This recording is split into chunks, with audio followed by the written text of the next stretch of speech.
Okay guys, I got one for you today. I've got a customer with this Keystone Coleman single axle travel trailer, which is like a little overlanding trailer built for off-road use, a little higher elevated with the AT tires.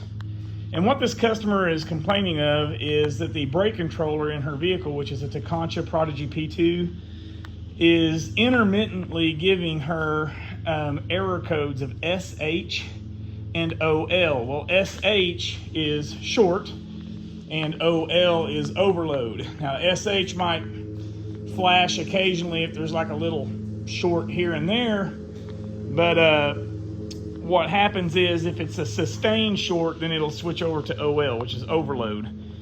And that usually is on the trailer, but we checked her vehicle out. We could not get the problem to duplicate. So in troubleshooting the trailer, I was trying to think of any place that the electric brake control wire could be damaged.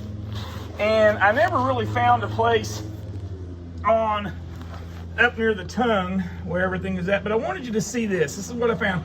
You see the passenger side over there, everything seems to be fine. But over here on the driver's side, right there where those kinks are in that wire, those kinks in that wire used to be right there in a black plastic grommet in the back side of that electric braking assembly. Well, the grommet is missing and the wires are pulled all the way over to here, which means everything from my fingertip to the backing plate was inside the drum and it's been pulled out. Well, that wire is stretched tight all the way to here, and that harness has a zip tie from the factory around the frame right there. So this is the way that Keystone wired that up, and I'm thinking that when they zip tied that zip tie, it pulled that harness tight to the axle and then caused that to come out. So my assumption, okay, I'm going to show you what we got working. This is me troubleshooting just with experience. This is what the inside of the braking assembly will look like when we take the drum off. And I wanted to capture me actually taking the drum off because I didn't want the manufacturer of this trailer to think that I'm trying to set something up. But this is what a brake unit looks like on the left side of the trailer. This is an older one that's has already been replaced, and it's not even the same size. But for illustrative purposes, I want you to see what happens. Here's the wires that come into the backing plate here, and then they come over the axle spindle, over the top, and they follow the magnet arm right here. And there's usually like a couple of metal clips. There's one there, and there's one there, holding that wire to that curve. And the reason why that wire has to go like this is because when that magnet, imagine the wheel spinning like this, and then when you hit the electric brakes, the electromagnetic magnet engages, sucks up against the hub, and pulls in the direction of rotation. That's why this is curved, so that it can move while missing the axle spindle. I'll demonstrate how this works. Let me have someone hold the camera here. Okay, when I pull this over, that arm moving is what causes this guy here to kick the brake shoe out. See, so it goes like that.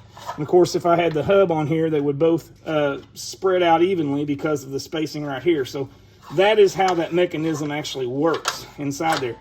My assumption is that when those wires got pulled, it pulled the clip and the clip. These two clips, it pulled those off, and now that wire is straight across over to here, and it's pulled so tight around the spindle that every time this thing moves, it's rubbing the wire raw against the spindle or something inside of there, and that's what's giving her intermittent shorts and overload.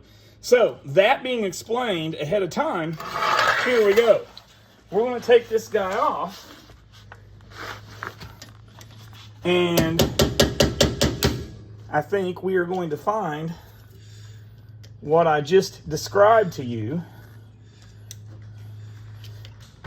It is my assumption, but we will soon find out. Okay, we got ample grease in here. We do have a cage type of retainer. I'm going to get the excess grease off of that.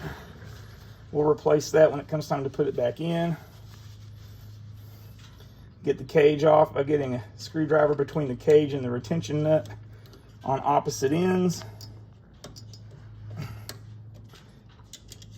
Okay. And then that nut should be loose by hand if it was tensioned correctly. And it is. Okay, spin the nut off the spindle threads. It is really tight there on the end. Probably a little bit of some kind of a nick or something in the threads at the very end of the spindle. It's got like a rough spot in it.